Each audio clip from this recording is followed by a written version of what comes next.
Battle of Culloden will happen. Today.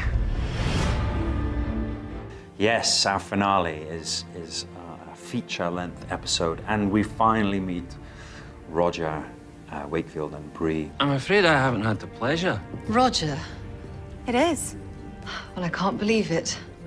After all these years. So we jump backwards and forwards from what's happening to Claire, and she's in the 50s, and she's remembering the events and the build-up to Culloden.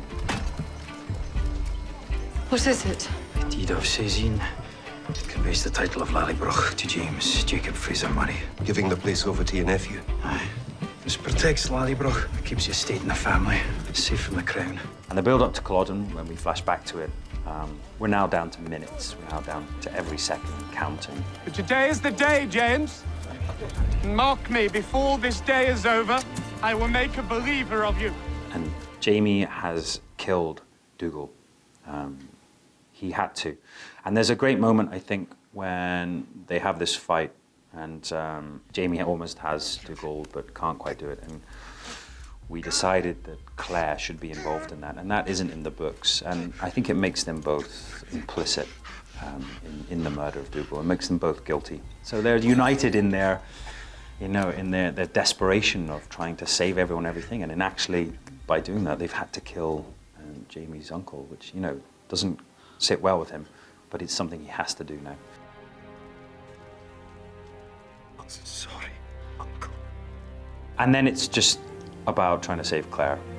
She doesn't quite know that until they get closer to the stones. But the stones scene was actually almost the last thing we shot. And like always, that location is just magical.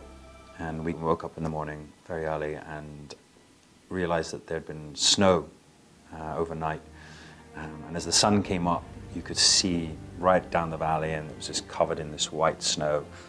And it was just magical, and sort of the beauty of Scotland really was on our side that day, until the sun came up, and then it turned into mud, and they had to put down fake snow for some of it. But the actual scene, we were both very aware that this is, the last time they're together.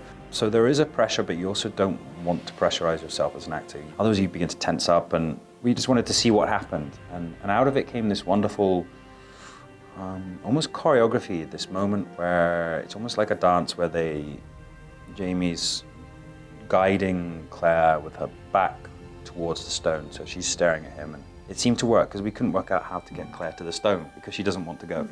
And yeah, this really worked, I think. Come with me. Come with me through the stones. I can't. You could try. You hear it, right? The buzzing. I don't hear anything. And then we see a lot of other things as well. Jamie gives her his father's ring, which may have repercussions in other seasons. She gives him the dragonfly and amber, which was their wedding gift from Hugh Munro as well.